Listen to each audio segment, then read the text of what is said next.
നമസ്കാരം. യുദ്ധകാഹളം മുഴങ്ങുന്ന പേർഷ്യൻ കടലിടുക്ക്, ലോകത്തിന്റെ ഇന്ധന സിരയായ ഹോർമുസ് കടലിടുക്ക് ഏതു നിമിഷവും അടച്ചുപൂട്ടുമെന്ന ഭീതിയിൽ വിറങ്ങലിച്ച് നിൽക്കുന്നു. ഈ ചടുലമായ സാഹചര്യത്തിലാണ് ശിവാലിക് എന്ന ഇന്ത്യൻ പതാക വഹിച്ച LPG വാഹിനി കപ്പൽ യാതൊരു അകമ്പടിയുമില്ലാതെ ഹോർമുസിലേക്ക് പ്രവേശിച്ചിരിക്കുന്നത്. എന്താണ് പേർഷ്യൻ കടലിൽ സംഭവിക്കുന്നത്? ഇന്ത്യയുടെ ഈ ധീരമായ നീക്കത്തിന് പിന്നിലെ രഹസ്യമെന്താണ്? നമുക്ക് വിശദമായി പരിശോധിക്കാം. കഴിഞ്ഞ ഫെബ്രുവരി 28 ആരംഭിച്ച ഇറാൻ അമേരിക്ക സംഘർഷം ഇന്ന് അതിൻ്റെ പാരമ്യത്തിലാണ്. അമേരിക്കൻ നാവികപ്പടയും ഇറാൻ റവല്യൂഷണറി ഗാർഡും നേർക്കുനേർ നിൽക്കുന്ന ഈ മേഖലയിൽ ഇതിനോടകം തന്നെ 12ലധികം കപ്പലുകൾ ആക്രമിക്കപ്പെട്ടു.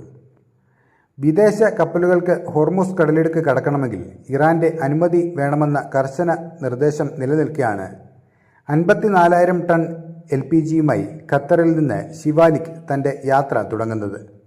ഭൂരിഭാഗം കപ്പലുകളും ഇൻഷുറൻസ് പരിരക്ഷ നഷ്ടപ്പെടുമെന്ന ഭീതിയിൽ യാത്ര ഒഴിവാക്കിയപ്പോൾ ഇന്ത്യയുടെ ഈ നീക്കം ലോകത്തെ തന്നെ അമ്പരപ്പിച്ചിരിക്കുകയാണ്.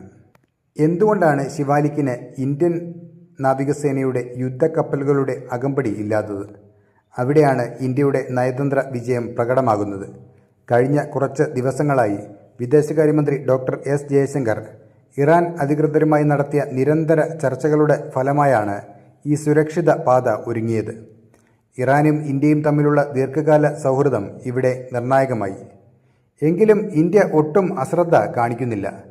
ശിവാലിക്കിന് പ്രത്യക്ഷമായ അകമ്പടിയില്ലെങ്കിലും ഇന്ത്യൻ നാവികസേനയുടെ യുദ്ധക്കപ്പലുകൾ തൊട്ടടുത്തു തന്നെ സജ്ജമായി നിലയുറപ്പിച്ചിട്ടുണ്ട്.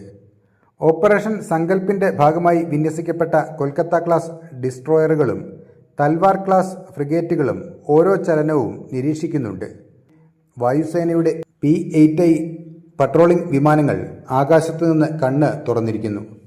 എന്തെങ്കിലും അത്യാഹിതം സംഭവിച്ചാൽ നിമിഷങ്ങൾക്കുള്ളിൽ പ്രതികരിക്കാൻ സജ്ജമായ ഓപ്പറേഷണൽ സ്റ്റാൻഡ് ബൈ മൂഡിലാണ് നമ്മുടെ നാവികപ്പട.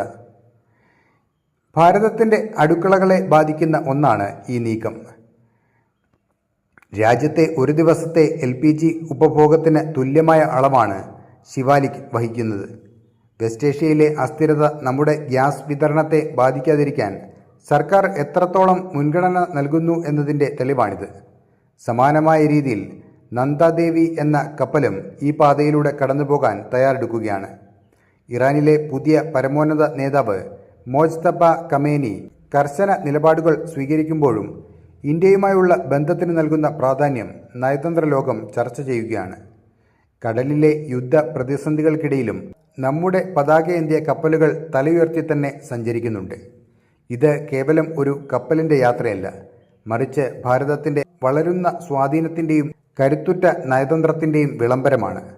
സുരക്ഷിതമായി ഈ കപ്പൽ ഇന്ത്യൻ തീരങ്ങളിൽ എത്തുമെന്ന് നമുക്ക് പ്രത്യാശിക്കാം. പ്രതിരോധ മേഖലയിലെ കൂടുതൽ വാർത്തകളുമായി നമുക്ക് വീണ്ടും കാണാം. നന്ദി.